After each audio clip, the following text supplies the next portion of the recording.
Jacobo tenía una libertad creativa demasiado grande. Y Jacobo, con Alberto Medina, organiza el circuito universitario, que entonces tenían acceso a las salas de cine de la universidad.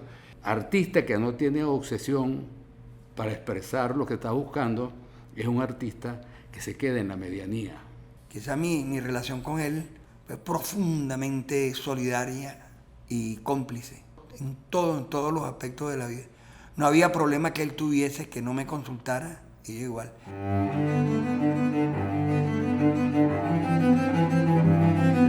Voces del cine venezolano, una mirada crítica y reflexiva hacia el pasado de nuestro cine y un legado para las generaciones futuras en las voces de sus propios autores y protagonistas. Voces del cine venezolano está patrocinada por el Centro Nacional Autónomo de Cinematografía, CENAC, y Producciones Omar Mesones para Zona Cine Caracas. Para el episodio de hoy contamos con la presencia especial de Carlos Aspurua, Livio Quirós, Iván Zambrano y Sergio Curiel, quienes nos ayudarán a acercarnos a la vida y obra de Jacobo Penso. Y como siempre, quien les habla, su anfitrión Omar Mesones. Hijos de la Tierra surge un poco de esa estadía mía en el Zulia. Yo visité mucho la costa oriental, donde había sucedido pues, el hecho del Barroso. Incluso conseguí un testigo. Había sido un niño que había visto el estallido del pozo. Y bueno, eso me fue llevando a descubrir cosas. Hay que señalar allí que el tema petrolero ha sido poco tratado en Venezuela, ¿no? Hay pocas películas, hay pocas novelas. Algunas, bueno, todo el mundo las conoce. Yo creo que la más destacada es Mene, Ramón Díaz Sánchez. Pero eso me mostró que había un mundo no descubierto allí en la costa oriental y que era importante porque es importante para el país. Pues tenemos más de 100 años ya de explotación petrolera y me pareció interesante pues la posibilidad de abordar eso y ver qué se podía aportar a esa temática. Y con estas palabras de Jacobo Penso damos inicio al 14º episodio de Voces del Cine Venezolano, con el cual cerramos la primera temporada de esta serie de podcasts. Esto ha sido posible en gran medida gracias al apoyo y patrocinio del Centro Nacional Autónomo de Cinematografía, CENAC. El episodio de hoy tiene un carácter muy especial, ya que estaremos rindiéndole un homenaje póstumo a Jacobo Penso, uno de los cineastas más destacados del cine venezolano. Para ello, nos acompañan Carlos Aspurua, Livio Quirós, Iván Zambrano y Sergio Curiel, todos ellos colegas, colaboradores y amigos muy cercanos a Jacobo Penso. Le damos la bienvenida a todos ustedes. Nos gustaría mucho que Iván Zambrano diera inicio a esta conversación hablándonos de sus años de amistad con Jacobo Penso durante su juventud. Bueno, gracias Omar por la oportunidad de reconstruir de alguna manera algunos aspectos de la vida que conocimos de Jacobo. Yo conozco a Jacobo en una reunión muy sui generis, más o menos el año 71. Yo estaba participando de unas actividades de una organización que teníamos en el norte de Caracas. Era la Unión de Centros y Juntas del Norte y yo, digamos, junto con otros compañeros dirigíamos lo que era la experiencia de los circuitos populares de cine. Teníamos lo que era CICINOR, era el Cine Circuito Norte. Y en esas reuniones de la Unión de Centros y Juntas del Norte, yo planteé un poco lo que hacíamos en el circuito. Eso entusiasmó a las organizaciones que estaban allí porque teníamos la posibilidad de expandir toda la idea. Y a los pocos días de yo haber expuesto esto, uno de los líderes de un movimiento que había en ese momento me convoca a una reunión en Los Caobos. Y en la reunión en Los Caobos yo me consigo, por cierto estaba tratando de acordarme el nombre de la actriz, pero a quienes me consigo es a Jacobo Penso, a Eddie León y esta actriz que ahorita no recuerdo su nombre, y era la propuesta de que coordináramos de alguna manera el organizar los circuitos a nivel, por lo menos de Caracas. Bueno. Ahí conozco yo a Jacobo y bueno, de paso a Eddie, pues, ¿no? En esa situación, Jacobo, digamos que empiezo a conocerlo, Jacobo estaba participando con el Teatro para Obreros, se movía más en el mundo del teatro popular, que era una organización que dirigía Yorlando Conde, y estaba también el grupo Caricuao. En ambas estaba vinculado Jacobo. Y entonces, bueno, comenzamos a reunirnos y a partir de ahí un poco se generó una amistad entre nosotros tres, entre Eddie, León, Jacobo y yo, que nos reuníamos normalmente en la casa de Eddie. Y desde allí pues empezamos a pensar más allá de lo que significaba el organizar lo que en ese momento eran los circuitos del este, del oeste, porque queríamos como, digamos, dimensionarnos en Caracas. Y Jacobo con Alberto Medina organiza el circuito universitario, que entonces tenían acceso a las salas de cine de la universidad, y también ellos estuvieron proyectando en la sala Tiuna, que después sería la sala donde estaría funcionando la distribuidora del Tercer Mundo, con la sala que teníamos allí. Y era precisamente por los vínculos con el teatro que Jacobo estaba proyectando junto con Alberto en esa sala. Era una sala básicamente de teatro, pero que se logró organizar como sitio para proyectar. En las reuniones que hacíamos en la casa de Eddie, seguimos organizando otro aspecto que era, bueno, queríamos producir, realmente queríamos ponernos a producir y creamos lo que sería el grupo Enfoco. Ese grupo Enfoco pasaron varios de los que después serían cineastas y críticos como Alfonso Molina, Andrés Agusti, Miguel Ángel Bonafina. Éramos el grupo de ese momento, digamos, y me acuerdo que hicimos unos documentos, uno que se llamaba ¿Qué hace una persona como usted ante un cine como este? Y otro que era una ley de cine para quienes, con los cuales participamos en las jornadas de cines de Cumaná. Íbamos ya en posición, digamos, de meternos en el mundo de la producción y empezábamos a discutir ya o a participar de alguna manera en lo que sería después la organización de los gremios, pues, ¿no? Que vendría después de la jornada de Cumaná, se decidió crear los tres gremios básicos, es decir, la Asociación de Críticos, la Asociación de Autores y la Federación de Centros de Cultura Cinematográfica. En esa decisión, digamos, se regresa, digamos, después en ese año, todo el mundo como a tratar de crear esas organizaciones. Nosotros seguimos con el grupo Enfoco, fijando posiciones hacia lo que significaba esa actividad de crear los gremios, ¿no? Y asumíamos un poco el ir a las reuniones y aprender, porque aprendíamos mucho con los veteranos cineastas de ese momento. Pero una cosa que pudimos desarrollar fue, digamos, la parte cinematográfica de empezar a producir. Jacobo, por esos vínculos que mencioné antes de Teatro para Obreros, estuvo involucrado con una huelga que había en La Yaguara. Nosotros queríamos hacer unos noticieros, hicimos en ese tiempo varios cortos en Super 8 y hacíamos cosas en 16 y tal, con la intención de convertirlos en unos noticieros populares. Jacobo estaba en ese, y allá hacíamos guardia en una fábrica tomada, una fábrica textil que estaba tomada, las obreras la manejaban, hacían producción secreta, o sea, porque no se podía, pero en las noches se ponían a producir las telas y las cosas con las máquinas usando la materia prima. Entonces nosotros hacíamos guardia y dormíamos, nos quedábamos metidos ahí con la cámara esperando que pasara algo porque pensábamos que en cualquier momento iban a allanar el sitio. Pero Jacobo en ese proceso descubre de alguna manera una historia con una de las obreras y aun cuando hicimos en principio, lo hizo Jacobo, pues la primera película que él hizo que se llamó La Huelga, que era parte de ese noticiero, surge de ahí la historia que luego se llama Historia, que es la película siguiente, pero de ficción, que él se basa un poco en esto que consigue de las historias de una de las obreras y hace la película Historia.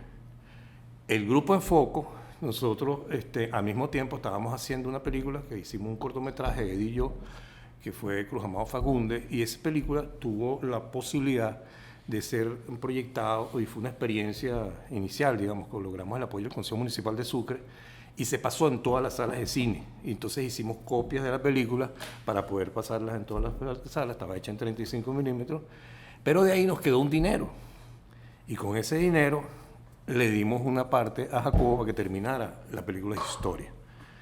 Yo había empezado la producción con Jacobo. Hice el trabajo de locaciones y las cosas para la producción. Pero en ese momento, ya estábamos en el año 74, sí, 74.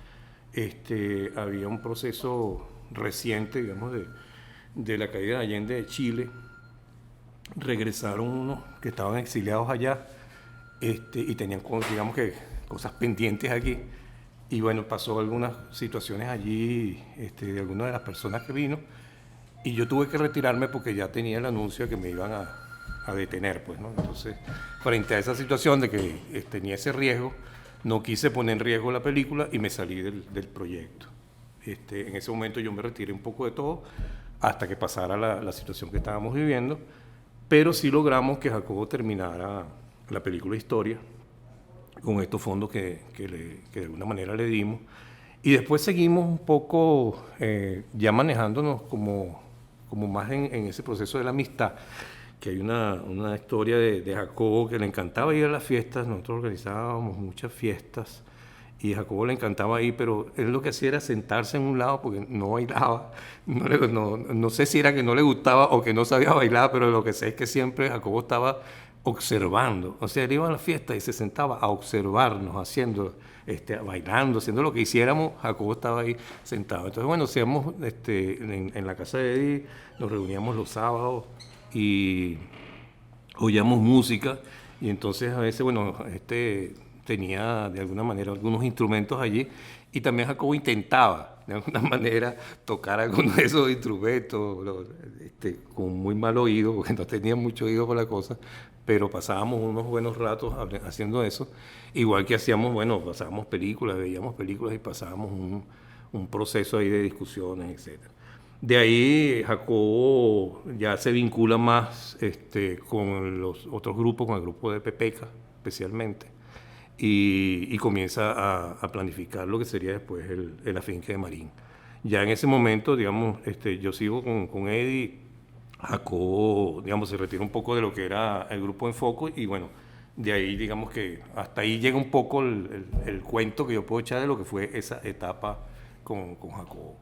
Gracias, Iván. Vamos a pasar ahora el micrófono a Livio Quirós. Quiero referirme a la introducción de Iván por lo siguiente. Yo tuve la oportunidad, sin ser miembro del grupo, de estar en la casa de Eddie León varias veces. Y fui invitado. Yo todavía no había hecho un cortometraje. Yo era dirigente gremial, era dirigente de la ANAC.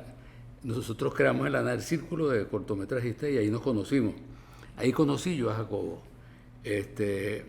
Hicimos amistad y Jacobo no había hecho todavía sino Historia. Pero tuvimos largas conversaciones hablando sobre la importancia del cine como hecho estético, que es al que yo me quiero referir. Hay en Jacobo dos vertientes. O sea, La finca de Marín es una película documental que ahonda, hurga en el trasfondo cultural de una sociedad, de una comunidad que está al margen de los beneficios de la cultura de una sociedad con muchos recursos económicos. Y él detecta allí, en ese grupo Madera incipiente, que era un grupo de músicos y de bailadores. Yo recuerdo a las muchachas, casi todos los que perecieron cuando se hunde la Chalana, donde viajaba. Yo lo acompañé a conversar. Yo era oyente, conversaba y apuntaba. Porque Jacobo me decía, mira, yo veo ahí, en ese grupo, una cosa más importante que el simple hecho de la danza o de las expresiones políticas de ellos, que es una cosa que está en la raíz del ser venezolano, que procede de la marginalidad, no solo social, sino de la gente que no recibe los beneficios de la educación, de la alimentación y del trato civilizatorio. Y es verdad, empezamos a asistir a los ensayos, a ver al grupo trabajando, empezamos a conversar con los viejos de San Agustín, que son esos que aparecen ahí, que declaran, distinto a Mandingo, distinto a las muchachas que bailaban, no recuerdo el nombre, distinto al percusionista famoso, ¿cómo se llama?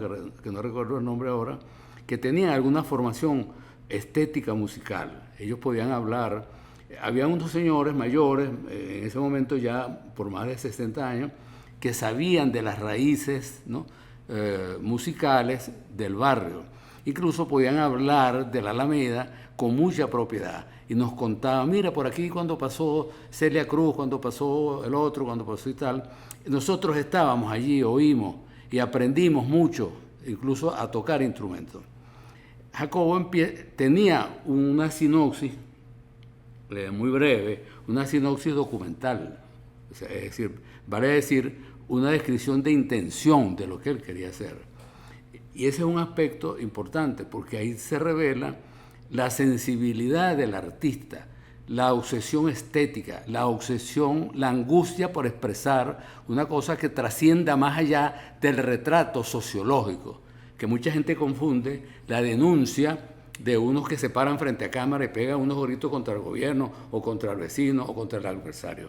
Yo sentí en Jacobo desde esa etapa, porque era pintor, y pude verlo pintando en su casa, allá en, perdone que no recuerdo el nombre, el comienzo de la avenida Roosevelt. Él vivía allí, yo fui muchas veces, y yo sentía, en el Rosario, yo sentía que había un artista no develado totalmente, no revelado.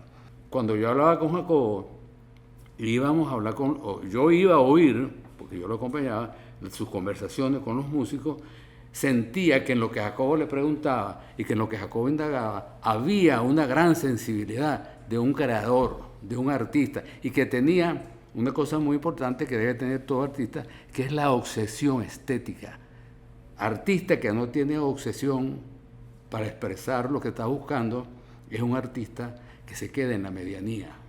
Yo veo en Jacobo, y lo veía en esas reuniones del grupo Enfoco, allá en la casa de Eddie León, que él estaba allí, y esos largos silencios de Jacobo, de observador, es los mismos silencios que hacen los grandes poetas, que observan en silencio, y después van y escriben en la soledad, y casi nunca tú ves los borradores de los primeros poemas que siempre votan, y uno ve el resultado.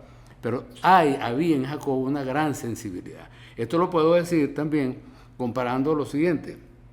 El Afinque de Marín es una película, un documental muy celebrado por su eficacia, su contundencia en el aspecto sociocultural, en el efecto social en la comunidad, y en lo cultural por lo expresivo de la música y de la danza y de esa tradición de la gente que vino de otra parte de Venezuela y se instaló ahí en la Charneca. Entonces yo a Jacobo, que lo conocí inicialmente en el círculo de cortometrajistas de la ANAC, un círculo que creamos nosotros sin haber hecho películas. Yo no había hecho películas, la mayoría de los que hicimos, que conformamos el círculo, no habíamos hecho el cortometraje todavía, teníamos los proyectos.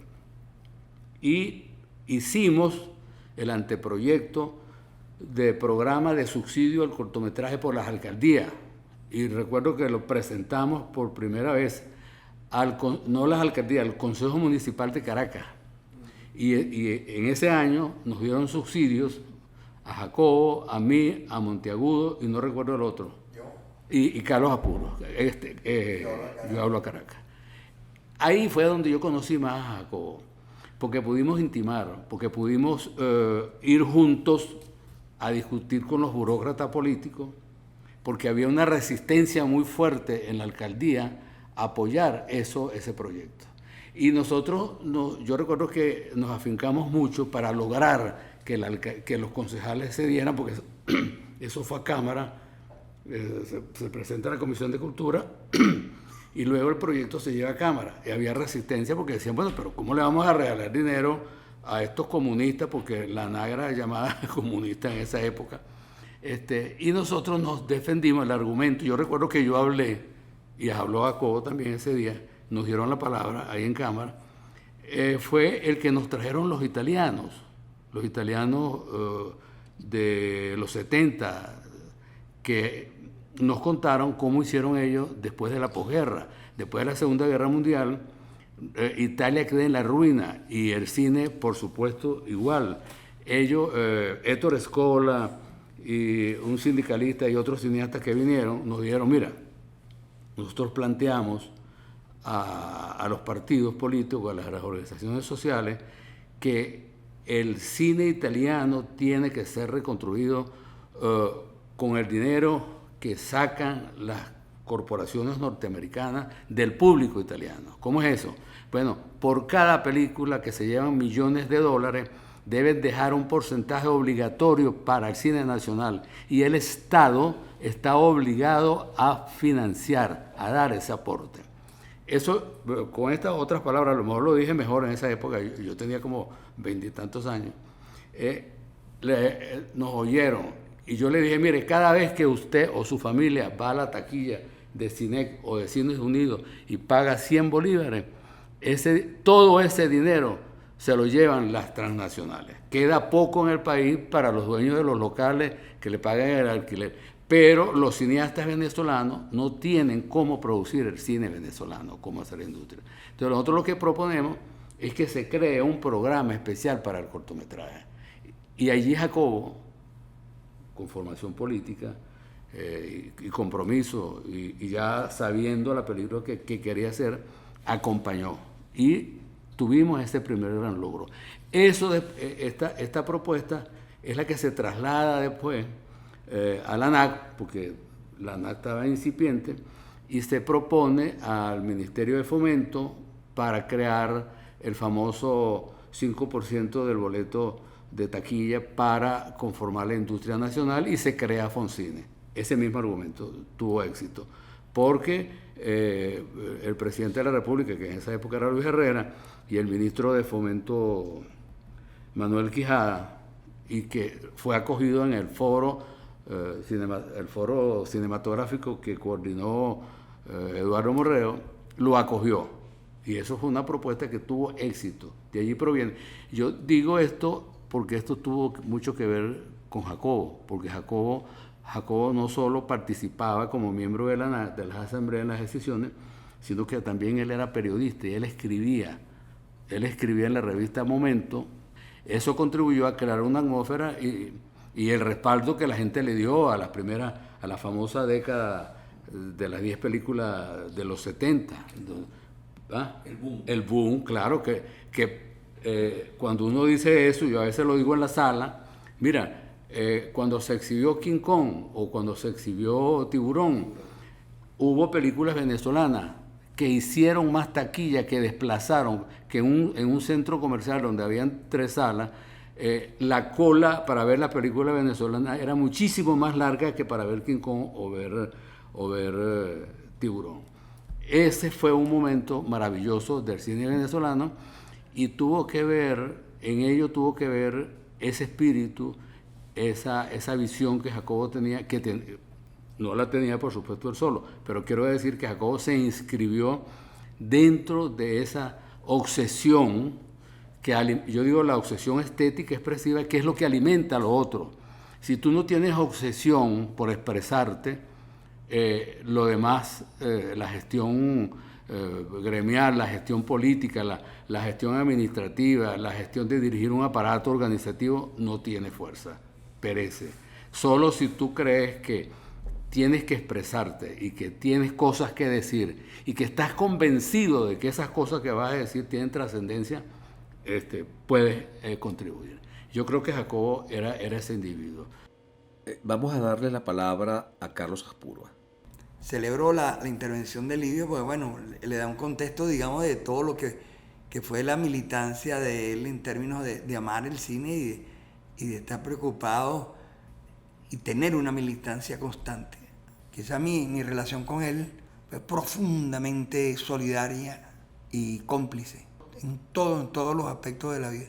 No había problema que él tuviese que no me consultara, y yo igual. De hecho, él conoce a su esposa en mi casa, en una cena. Ya yo estaba casado, era formal, era un hombre de hogar. Invito a una cena a Jacobo y él conoce a su esposa Adela, con la cual tuvo sus 2 hijos. Más allá de todas las anécdotas que uno pueda decir desde el punto de vista de su militancia y la relación con el cine, en lo afectivo, en lo cariñoso, en la fraternidad de la amistad más profunda, lo disfruté. En medio de sus soledades, muchas contradicciones fuertes, tipo muy jodido, muy áspero consigo mismo y con los demás. Y y cerrado, no se abría fácilmente. Quizás una de las cosas que me llevo en el alma y me hace falta es irme con una botella de ron a tomármela con él y pasar 6 horas hablando, exquisito, de amigo a amigo. Entonces son cosas muy particulares, muy sentidas. Livio. En Cine Escrito, Jacobo Penso logra compilar gran parte de las anotaciones que había realizado sobre las películas que se proyectaban en Cinecelar. ¿Qué nos podrías tú comentar sobre este aspecto de la vida de Jacobo? Jacobo como escritor y como comentarista cinematográfico, un comentarista cinematográfico de gran cultura. En ese trabajo de ese libro, que esto no reúne ni el 40% de lo que se escribió y que está pendiente por publicarse, según yo creo, hay textos maravillosos que se publicaron todos porque era todos los sábados. Nosotros creamos los sábados selectos y antes de cada película, que escogíamos los dos casi siempre, muchas películas, Jacobo la tenía ya en su archivo, pues, de ideas de películas que debían exhibirse, discutíamos, él escribía el texto, pero en esos textos, si ustedes lo leen con detenimiento, como me ha dicho mucha gente, hay gente que tiene el libro como libro de cabecera, gente de cine. ¿Cómo es eso?, le pregunté a uno. Bueno, de pronto yo agarro el libro y lo abro y me encuentro con una película que yo vi, pero que no pensé sobre ella. Y cuando leo el texto que Jacobo escribió, me revela cosas y me recuerda cosas y descubro cosas que yo no descubrí o que no estaba en capacidad de descubrir por no tener la información técnica ni estética que Jacobo tenía. Entonces, ese era Jacobo Penso. Yo lo vi siempre a Jacobo como un hombre con grandes contradicciones, pero grandes contradicciones creativas, quiero decir. Un individuo que se presenta como unívoco, que yo nunca me voy a equivocar, yo nunca voy a deslizarme por un lugar que no me gustaría ir. No, Jacobo no era así. Él asume lo de la Cinemateca por un compromiso político, incluso ideológico. Él me lo dijo. Él me preguntó, me van a nombrar presidente de la Cinemateca. Yo dirigía el Cine Corpo Industria de Maracay.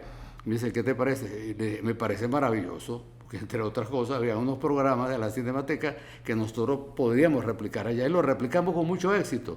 Unos programas con los niños dibujando, con los niños viendo las películas, etcétera, etcétera. Adelante, Carlos. No, una de las cosas que a mí me conmovió y me llamó la atención, y estando ahora en una institución, dirigiendo una institución, es cuando Jacobo decide irse de la Cinemateca Nacional. Y se va de la Cinemateca Nacional simplemente porque no soportaba la burocracia. Él decidió hacer cine y lo digo porque de alguna manera u otra el hecho burocrático tiene un encantamiento, el encantamiento del supuesto poder que es dirigir una institución. Y él simplemente decide por hacer cine y por su libertad creativa y por su actitud a entender el cine como opción de vida, renuncia a la Cinemateca. Y renuncia a la Cinemateca con una tremenda y extraordinaria gerencia. A mí me llamó la atención, porque muy poco después de que abrigan la comodidad de estar en una institución que por tediosa, tremendamente complicada y veces en términos de bregar con la administración pública y todo lo que implica esa dinámica, que obviamente tiene rasgo de cierta comodidad en lo económico y el placer de cierto poder, Jacobo simplemente decide irse de la Cinemateca a hacer cine. Y eso me llamó la atención y de admiración, obviamente, porque prefirió asumir su vocación y continuar haciendo cine, que es lo que realmente sentía y quería toda la vida. Carlos, en el año 1979, Jacobo Penso dirige La Finque de Marín. ¿Nos puedes comentar sobre tu participación en esa película. En la finca de Marín, fui el productor de la finca de Marín, hice la cámara en la finca de Marín, le puse todo el apoyo, ya ha transcurrido tiempo, ya éramos muy buenos amigos y todos solidarios, pues. Veníamos de esa camada de cineastas donde, bueno, la solidaridad y el apoyo entre nosotros era fundamental. Y bueno, y adelante con ese proyecto. Con ese proyecto que no es cualquier proyecto. Creo que la finca de Marín, la visión de Jacobo de abrirnos ese espacio que inicialmente nos los abre desde el punto de vista visual de sus realidades. Dígase Román con Caín adolescente. Dígase Jesús Enrique Guedes con La ciudad que nos ve. Me acuerdo que la motivación de Jacobo por mostrar la fuerza, la vitalidad del grupo Madera inicial, casi todos fallecidos en la situación de lo que fue la tragedia de allá de Amazonas, era realmente apasionante lo que él sentía, el respeto que le tenía a ese proceso de organización popular. Y viéndolo en el tiempo, la importancia que tuvo esa película y el fortalecimiento del desarrollo de las organizaciones populares, podríamos decir lo atinado de esa visión. Cuando vemos en este momento lo que significa San Agustín, en la finca de Marín, el desarrollo organizativo dentro del proceso político nuestro, de nuestras comunidades indígenas, el rescate del Cine Alameda, y lo que está aconteciendo desde el punto de vista de crecimiento, de ciudadanía y de organización en esa zona de Caracas es realmente excepcional. Jacobo, en el momento de realizar el afinque, teníamos que ver el tema de la inmensa violencia que existía en esa comunidad.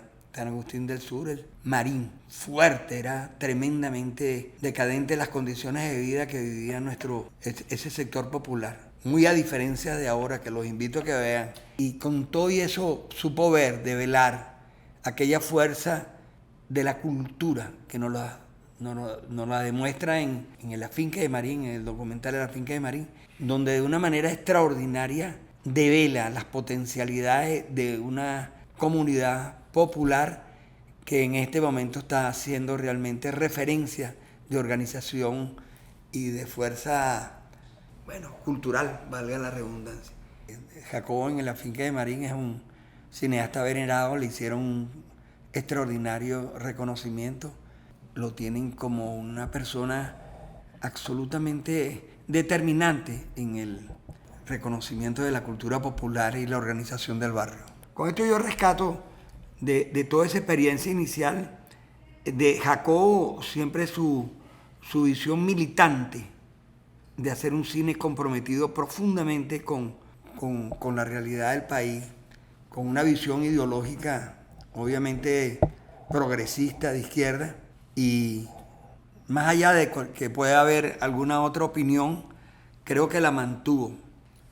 Obviamente, como todos nosotros, con contradicciones, etcétera, etcétera, pero si bien cuando uno ve la trayectoria de toda su cinematografía, el compromiso con el país, el compromiso con una reflexión crítica desde historia hasta Congo Mirador o pasando por la película que hicimos en La Pastora Resiste, el mismo afinque, hay siempre una actitud, independientemente de que muchas veces era algo crítico con lo que acontecía en términos políticos, en su realización, en su compromiso como cineasta, siempre lo mantuvo, es mi punto de vista. Livio, ¿crees que existió alguna relación entre la vida real de Jacobo Penso con algunos de sus personajes de ficción? En su película Borrador, esa relación es evidente, pero ¿crees que eso se produjo en alguna otra de sus películas? ¿Qué es La Casa de Agua? Que Jacobo no escribió el guión solo. Él quería escribir el guión. Y yo incluso lo acompañé en la primera sinopsis. Él escribía y yo lo acompañaba, él me preguntaba y yo le hacía observaciones.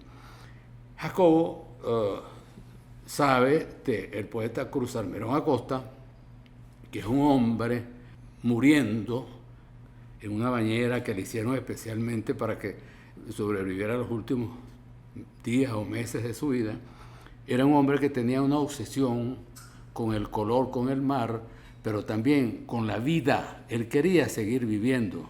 Él no se había resignado a morir. En Jacobo había ese elemento. Y apunto esto porque eso tiene que ver con su desaparición física. Las condiciones en las que Jacobo murió son unas condiciones que fueron tal vez, yo especulo, acumuladas a lo largo de los años y tal vez provienen desde aquellos años iniciales, cuando él estaba en el grupo En Foco, cuando él empezó a pintar, cuando no logró conformar estéticamente lo que él quería. La Casa de Agua la escribe Tomás Eloy Martínez, pero lo que escribe Tomás Eloy Martínez es lo que describe Jacobo en un texto largo, ¿no? Y nosotros visitamos Manicuare a ver el lugar donde reposaba Cruz Salmerón Acosta. Y la obsesión del creador agonizando lentamente y contemplando el mar y escribiendo. La escritura de Cruz Salmerón Acosta revela su gran deseo de continuar viviendo. Yo creo que Jacobo quería continuar viviendo, pero que las propuestas, su obsesión estética no logró conformarla en la obra que él quiso hacer. Totalmente, quiero decir, totalmente. Hay muchas cosas logradas que están en el afinque, que están en algunos cuadros, que están en algunos libros, en algunos cuentos breves, que están en los ensayos y que están sobre todo en los textos que él escribió en el libro que publicamos en el Cine Estelar 3, Cine Escrito. Vamos a pasarle nuevamente el micrófono a Carlos Aspurua. Yo por esas cosas de la vida, quizá porque en la vida me ha acompañado una gran suerte, azarosa suerte, llego a ser parlamentario. No voy a decir cómo llego ni el por qué. Y Jacobo, bueno, mi gran amigo de toda la vida. Porque hablar de la amistad, si hay alguien que me acompañó en todas mis decisiones de vida, emocionales, afectivas, creativas, fue Jacobo. De hecho, te doy esta anécdota. Cuando Cabruja muere, me deja un libreto de este tamaño, un sainete enorme. Yo me acuerdo, yo lo vi. Bueno, y yo me encierro con Jacobo 15 días en la casa de Ducho de Ambrosio, que no sé dónde está, a meter eso en cintura. Imagínate tú todo lo que implica, y de hecho está reconocido en los créditos de esa película. O sea, trabajé con él en Amaneció de Golpe, siempre respetando el espíritu de lo que me exigía Cabruja en términos de hacer una película que no fuese panfletaria ni se volcara de una manera irracional a celebrar la situación de lo que fue esa insurrección para uno, golpe de Estado para otro o rebelión militar. Entonces, con Jacobo peinamos eso. Pero el anécdota que me refiero fue una de las decisiones más difíciles que yo he tenido como gremialista, siendo diputado, en la última discusión de la ley de cine, ya cerrando el ciclo de discusión de leyes. La última ley que se aprueba es la ley de cinematografía. Y nos queda a nosotros, él era asesor de la Comisión de Cultura, imagínate tú, y tuvimos que decidir sancionar la ley de cine, la que crea el CENAC, sancionarla sin el artículo 18, que era el artículo, el paradigma que nos daba la autonomía económica. Y yo me acuerdo, en el centro de Caracas con él, nos caímos a palo. Y o era la ley de cine sin el 18 o no había ley. Eso nos llevaba a una inmensa confrontación interna con todos los sectores. Dígase Mauricio Wallenstein, dígase nuestro querido amigo Mauricio. Era un código de honor que nosotros teníamos que pechar a través de las alicuotas del artículo 18, por lo que significaba en términos de tener autonomía económica para el financiamiento del cine. Y me acuerdo que Luis Enrique Oberto, que estaba de presidente allá, nos dice, la ley va sin el 18. Las presiones de Jack Valenti, de las corporaciones, eran, saquen tu ley, pero no toquen no nos lesionen en términos de, digamos, de pechar la cinematografía en términos económicos. Y estoy con Jacobo, nos quedamos sin ley. No había chance, la última ley en ese periodo fue sancionada y los dos decidimos, con una visión a futuro, entendiendo que el escenario iba a cambiar más adelante, y cambió todo el proceso y la evolución política. Y cambia para bien y lograr las condiciones políticas, y nosotros nos tiramos y aprobamos la ley sin el artículo 18 y fuimos satanizados. Traicionamos la ley. Duro fue aquello. Pero se creó, aquí donde tú estás sentado, el SENAC. Y dijimos, bueno, encontraremos más adelante las posibilidades de ir al encuentro del artículo 18, que es las alicuotas de, digamos, todo lo que es Fonprocine y la consistencia económica, el músculo económico del SENAC. Esa decisión la tomo yo con él, solito, y se la comunicamos a Luis Enrique Oberto y le decimos, va la ley así. Y me acuerdo que aquello fue traidores, jodimos la ley, etcétera, etcétera, y aquel palo de agua por un tiempo. Entonces nos acompañamos en ese dolor, nos lamimos la herida, entre grandes heridas. Y eso como episodio de circunstancias y decisiones muy fuertes, muy duras, que en un momento dado, en mi amistad con él, de toda la vida, nunca peleamos. Lo más que hizo un día muy arrecho fue tirarme a la puerta del carro durísimo. Livio, tienes la palabra. Por cierto, que hay una anécdota con respecto a la sala, que es que cuando estábamos haciendo en territorio extranjero, en Maracay, el presidente de Corpo Industria era Pisani, el hijo del exministro de Educación Pisani, que me perdone que no recuerdo su nombre ahorita, pero era presidente de Corpo Industria, y estando en pleno rodaje de la película, faltándonos como 2 semanas para terminar la película, se nos terminó el dinero. Y alguien me llama de Caracas y me dice, mira, pero Corpo Industria está dando créditos de terminación. No existía Foncine ni pensar en el Senado, nada de eso. Entonces yo fui a visitar a Pisani en Corpo Industria y le eché el cuento. Le dije, mira, estamos haciendo una película así asado, le mostré el guión, él muy entusiasta, yo no leo el guión, échame el cuento y tal. Le dije, estamos haciendo esta película y nos pasa esto, no, se nos está terminando el dinero y necesitamos terminar el rodaje y la postproducción. Él me dice, bueno, chico, eso, a mí me gusta el cine, ¿por qué tú no me invitas al rodaje? Bueno, vente esta noche, vamos a filmar en el Parque Henri Pittier, en el Limón, en la parte baja del Parque Henri Pittier, y lo invité. Y él vio toda la peripecia no la caída de la torre, sino todo lo que tuvimos que hacer, hacíamos de noche, ¿no? Eso ocurría en una montaña espesa, que no era tal montaña espesa, lo hacíamos a la orilla del río del Limón, famoso ese que después produjo la tragedia, y vio la magia. Dice, yo nunca he estado en un rodaje, primera vez que veo lo que ustedes tienen que hacer. Y me dice, al final, vamos a hacer lo siguiente, vete mañana para la oficina y hablamos.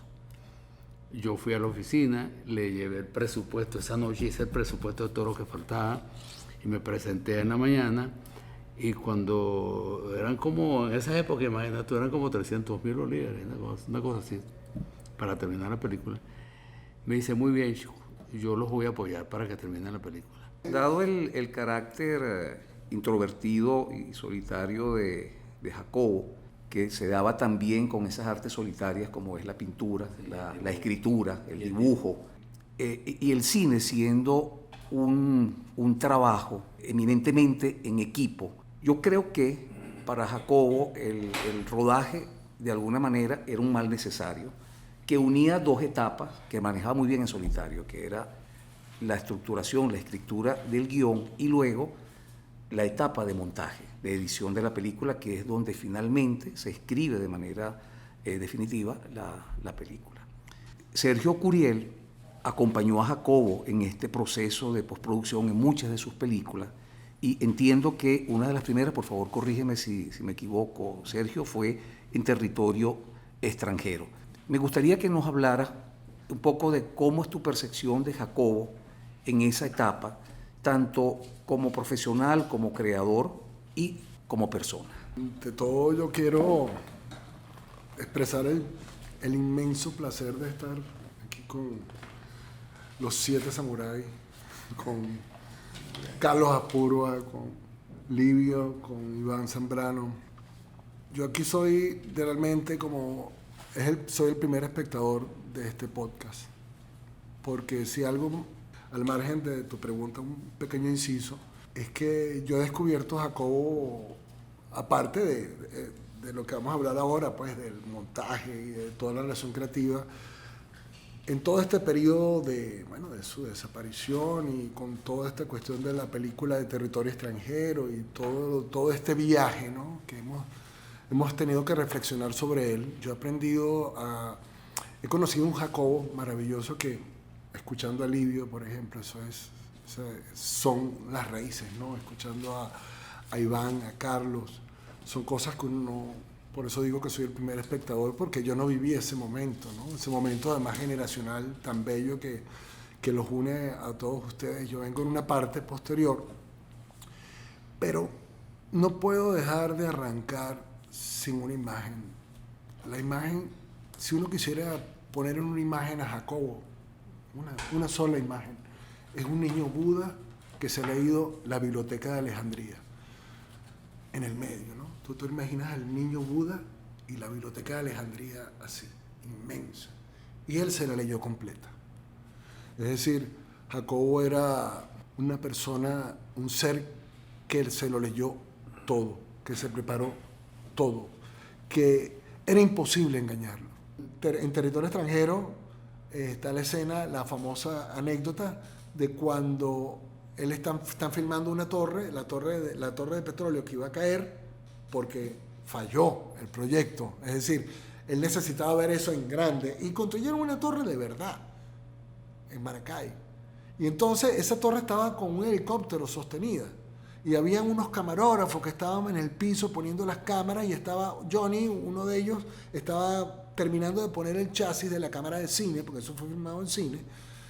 Y entonces en ese momento se le suelta el helicóptero, se le suelta la cosa y la torre empieza a caer. Y Jacobo va a decirle al muchacho que está cambiando la cámara, va a ayudarlo, mira, muévete, y empieza a correr y corre justamente en la dirección a donde la torre está cayendo. Y la torre le cae encima y le tumbó los lentes, ¿no? Un palo, ¡fum!, le tumba los lentes y no le pasa nada. Eso fue milagroso, ¿no? Entonces, claro, Jacobo está lleno de eso, lleno de esos milagros. Fíjate que Jacobo fallece un día 22 de septiembre, el día de su cumpleaños. La película se estrena un 22 de septiembre. ¿Qué te puedo decir? Jacobo me regaló algo, ¿verdad? Algo muy bello, que es conocer un Jacobo después de que se va. Y con esta película última que a mí me toca, y le pido realmente que me entiendan, a Livio, a Carlos, que eran sus compañeros de toda la vida, ¿no?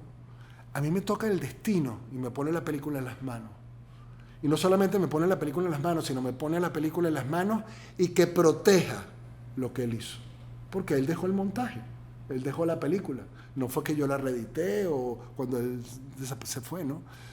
Y resulta que cuando hacemos la campaña nosotros se la dedicamos a los que hicieron la película, los actores, los técnicos, y cada uno empezó a hablar y empezó a contar un Jacobo que uno no conocía. Esa relación íntima, la gente lloraba, o sea, a Jacobo le tocó el corazón.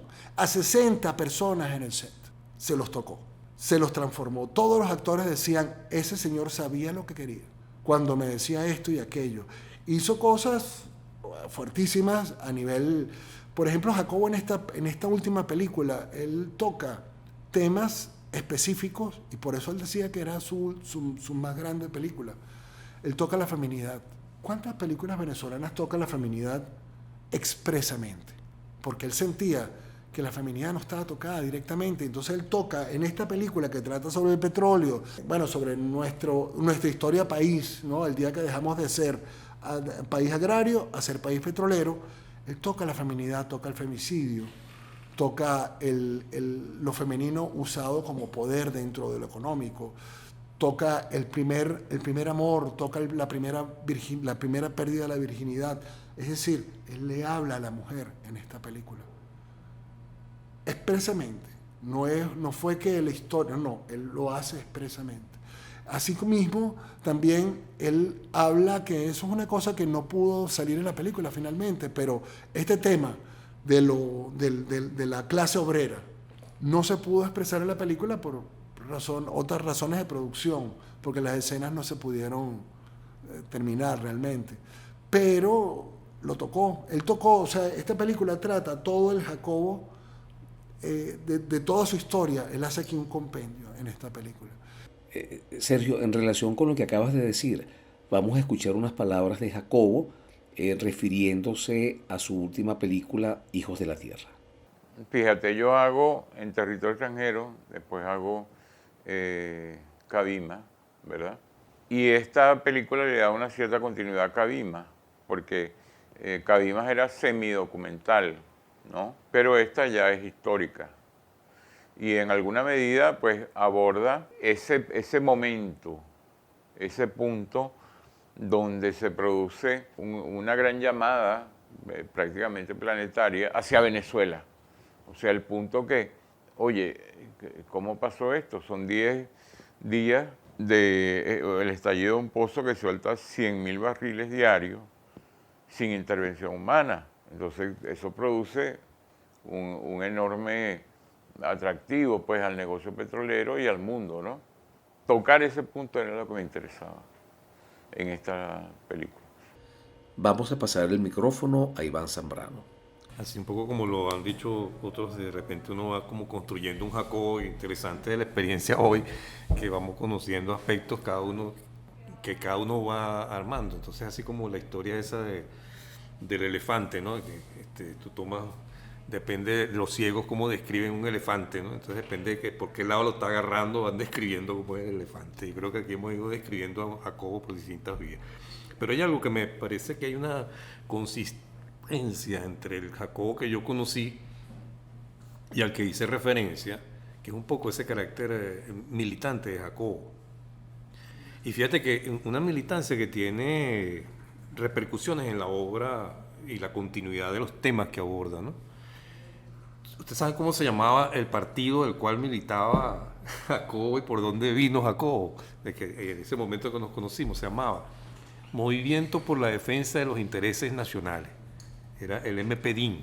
El MPDIN, yo me acuerdo de ese partido. Y ese partido era una cosa con la situación de los extranjeros.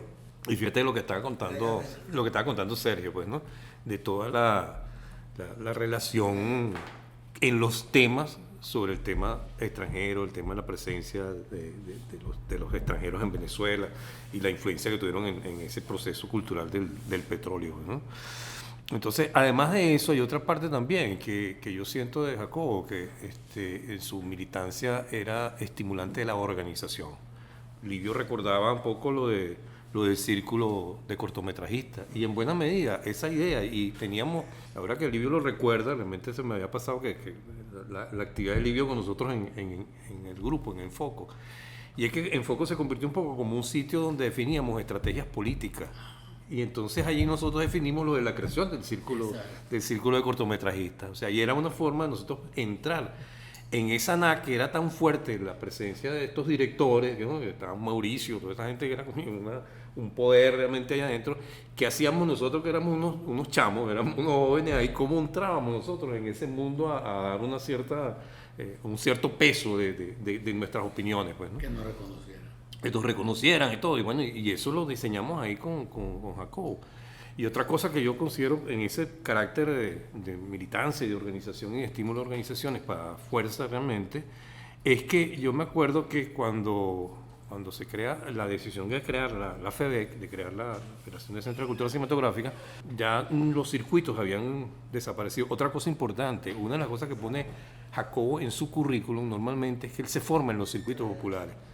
De ahí surgieron varios cineastas, pero Jacobo era como el único que siempre ponía en su currículum que él se había formado en los circuitos populares de cine. Pero ya los circuitos estaban disueltos un poco en el momento en que se hace esta decisión de crear los gremios. Porque, como dije antes, la decisión de crear la NAC, la FEDEC y los críticos surge de las jornadas de Cumaná y se dio un año para que se crearan los gremios. Y efectivamente, si ven la fecha, todos esos gremios se crearon más o menos en el mismo periodo.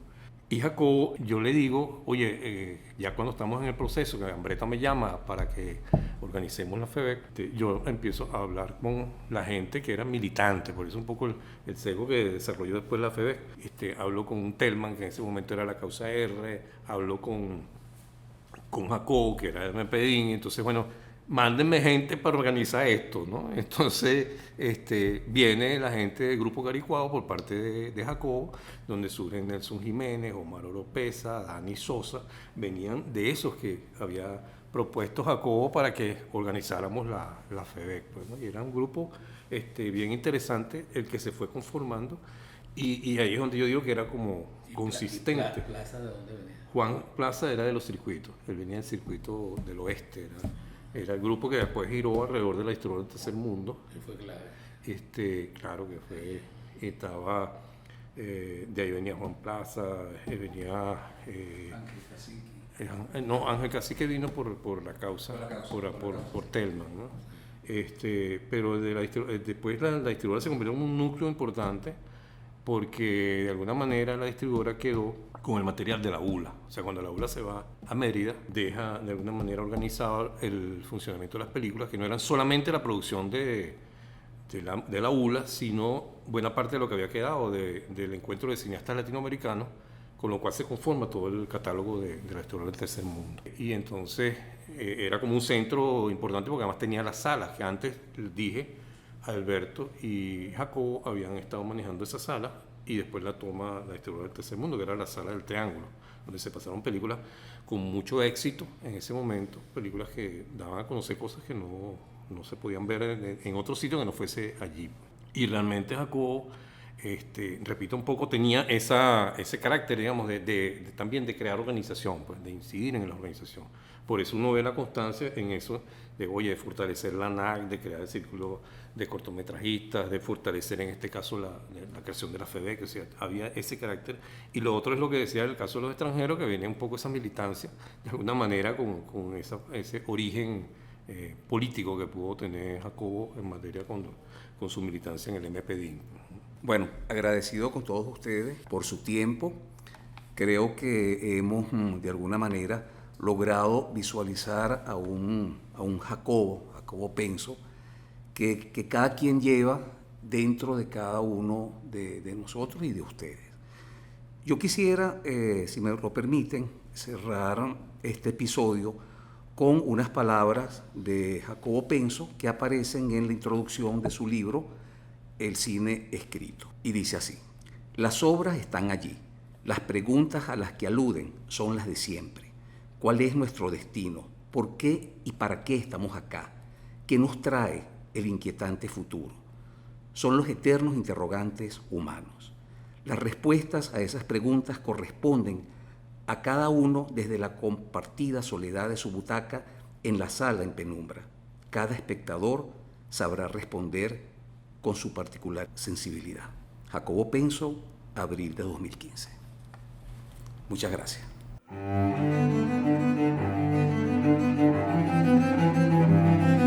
Voces del cine venezolano, una mirada crítica y reflexiva hacia el pasado de nuestro cine y un legado para las generaciones futuras en las voces de sus propios autores y protagonistas.